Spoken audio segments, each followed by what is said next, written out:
সরকারের অংশ ছিলাম, সেখানে আমাদের দুইজন শীর্ষস্থানীয় নেতা তারা 3টি মন্ত্রণালয়ের দায়িত্ব পালন করেছেন। তাদের বিরুদ্ধে হাজার জাতের মিথ্যা অভিযোগ দিয়েছে, কিন্তু তারা দুর্নীতি করেছেন এই প্রশ্ন উঠাতে পারেনি। দুর্বীক্ষণ অনুবীক্ষণ যন্ত্র দিয়েও কেউ তাদের ক্ষেত্রে কোনো দুর্নীতি খুঁজে পায়নি। তারা শুধু সৎ ছিলেন এমন নয়, তারা সৎও ছিলেন, স্মার্টও ছিলেন। দক্ষতার সাথে তারা 3টি মন্ত্রণালয় সামাল দিয়েছেন। সম্মানিত বন্ধুগণ, 10টা মন্ত্রণালয় যদি জামাতে ইসলামের হাতে আসতো তাহলে 10 মন্ত্রণালয়ে একই চিত্র দেখা যেত। মন্ত্রীরা দেশের সব কাজ করবেন না, কাজ করার জন্য কর্মকর্তা কর্মচারীরা আছে, তাদেরকে তারা নেতৃত্ব দিবেন, দিক নির্দেশনা দিবেন। আমার হাতের 10 আঙ্গুল পরিষ্কার, তোমাদের হাতের একটা আঙ্গুল আমরা অপরিষ্কার দেখতে চাই না।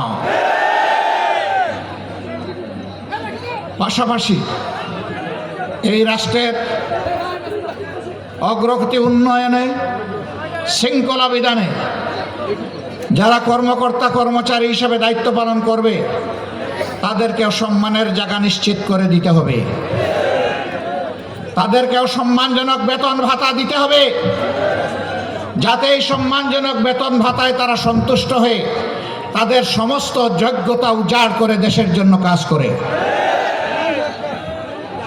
আপনি একজন পুলিশকে বেতন দিবেন 22,000 টাকা, তার ঘর ভাড়া মিনিমাম 15,000, বাঁচবে কেমনে?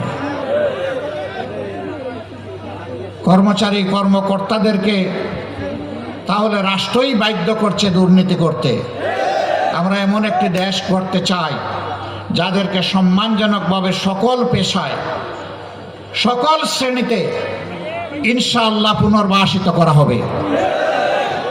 বিশেষ করে আমরা স্বপ্ন দেখি আমাদের তরুণ তরুণীদেরকে নিয়ে, যুবক যুবতীদেরকে নিয়ে, যাদের হাতে আমরা বাংলাদেশ তুলে দিতে চাই। আমরা তাদের জন্য এমন শিক্ষা ব্যবস্থা গড়ে তুলব ইনশাআল্লাহ, যে এই শিক্ষা ব্যবস্থা দেশের প্রত্যেকটি মানুষকে সম্মান করতে শেখাবে, ভালোবাসতে শেখাবে। যেই শিক্ষা স্মরণ করিয়ে দিবে আজ তোমার এখানে আসার পিছনে দেশের প্রত্যেকটি মানুষ, এমনকি রাস্তার একজন ভিক্ষুক ভাই কিংবা বোনের অবদান রয়েছে। তাদের সকলের অবদানের ফসল আজকে তোমার মেধার এই বিকাশ। অতএব তাদের ঋণ তোমাকে পরিশোধ করতে হবে। এখন যারা শিক্ষিত হচ্ছেন তারা নিজ নিজ জায়গায় নিজেকে রাজা মনে করেন আর বাকিদেরকে প্রজা মনে করেন। এই মানসিকতা ত্যাগ করতে হবে। তারা শুধু নৈতিক শিক্ষায় উজ্জীবিত হবেন না, তারা বৈষয়িক শিক্ষায়ও চরম উৎকর্ষ সাধন করবেন। শিক্ষার পাঠ চুকানোর সাথে সাথে তাদের হাতে রাষ্ট্র তাদের কাজের সুযোগ তুলে দেবে। এখন সার্টিফিকেট হাতে নিয়ে, বান্ডিল বগলে নিয়ে এই অফিস থেকে ওই অফিস হন্যে হয়ে দৌড়ায়। শেষ পর্যন্ত কারো কারো অবস্থা কোথাও বেঁচে থাকার ঠাঁই হিসাবে সামান্য একটু চাকুরি না পাওয়ার কারণে বিভ্রান্ত হয়ে শেষ পর্যন্ত নিজেকে আত্মহত্যার দিকে ঠেলে দেয়। আমরা এই চিত্র আর বাংলাদেশে দেখতে চাই না। আমরা চাই প্রত্যেকটি নাগরিকের হাত হবে এই দেশ গড়ার কারিগরের হাত। একজন কৃষক মাঠে ফসল ফলাবেন সর্বোচ্চ বৈজ্ঞানিক প্রযুক্তি প্রয়োগ করে। পরিশ্রম হবে সহনীয়, উৎপাদন হবে অভাবনীয়।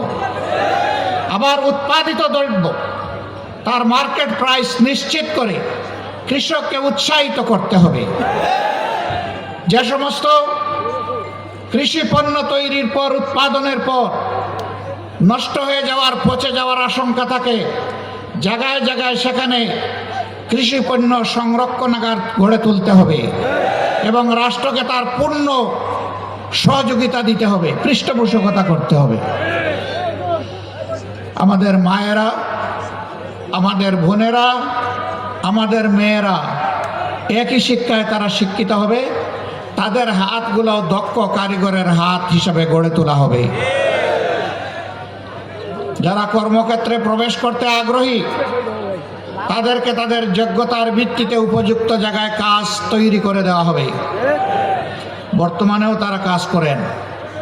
সংসারের প্রয়োজনে নিজের মেধার শুকরিয়া আদায় করার জন্যে, কিন্তু দুটি জিনিসের বড় অভাব।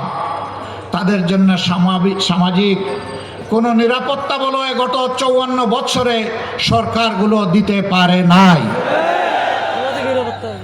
তারা ইনশাল্লাহ স্বপ্নের আগামীর বাংলাদেশে কাজ করবেন, যেখানে তারা মর্যাদা এবং নিরাপত্তা দুটোই পাবেন। এখন তাদের মর্যাদা এবং নিরাপত্তাই সমাজের স্বীকৃত নয়। অনেকে বলে জামাতে ইসলামী ক্ষমতায় গেলে মহিলাদেরকে কর্মক্ষেত্রে প্রবেশ করতে দিবে না। এটি সঠিক নয়।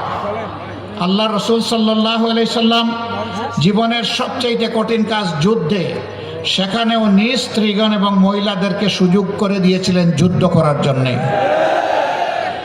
মহিলারা যদি যোদ্ধা হতে পারে তাহলে সমাজের কোন কাজটা তারা করতে পারবে না? আমি আগেই বলেছি, সম্মানও নিশ্চিত করা হবে, আবার নিরাপত্তাও তাদের জন্য নিশ্চিত করা হবে। এখন ঘর থেকে বের হলে অভিভাবকদের বুক দুরু দুরু করে কাঁপে যে সম্মান আর জীবন নিয়ে আমার মেয়ে, আমার মা, আমার বোন ঘর থেকে বের হয়েছে, একই সম্মান আর নিরাপত্তা নিয়ে আবার সে ঘরে ফিরে আসতে পারবে কিনা। রাসূল করিম সাল্লাল্লাহু আলাইহি সাল্লাম বলেছিলেন, এমন একটি রাষ্ট্র কোরআনের ভিত্তিতে আমি দুনিয়াবাসীকে উপহার দিয়ে যাব, সে যেই হোক, যে ধর্মের, যে বর্ণেরই হোক, একজন তম্বি তরুণী সানা থেকে হাজারামাউত 4000 মাইল রাস্তা একাকী সে অতিক্রম করবে, কোন জালিমের চক্ষু তার দিকে তুলে তাকানোর সাহস করবে না। কোরআন সকল মানুষকে সেই নিরাপত্তা নিশ্চিত করতে চায়।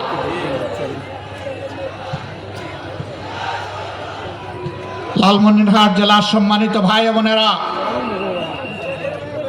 কোরআনের এই নিরাপত্তা বলয় থেকে যুগ যুগ ধরে সুকৌশলে ষড়যন্ত্র করে এদেশের মানুষকে বঞ্চিত রাখা হয়েছে।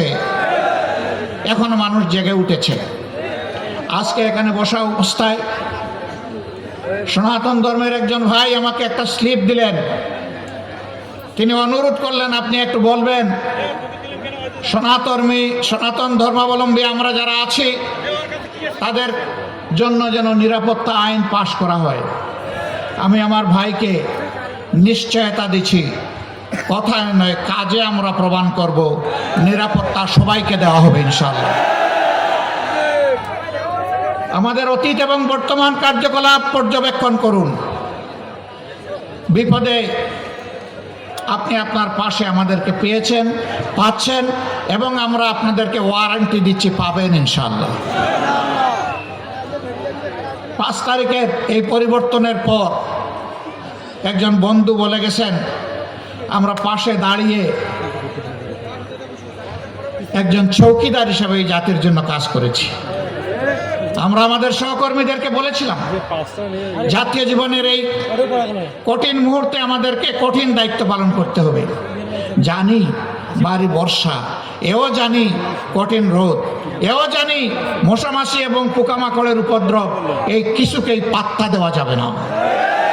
দিন রাত একাকার করে পাহারাদারের দায়িত্ব পালন করতে হবে।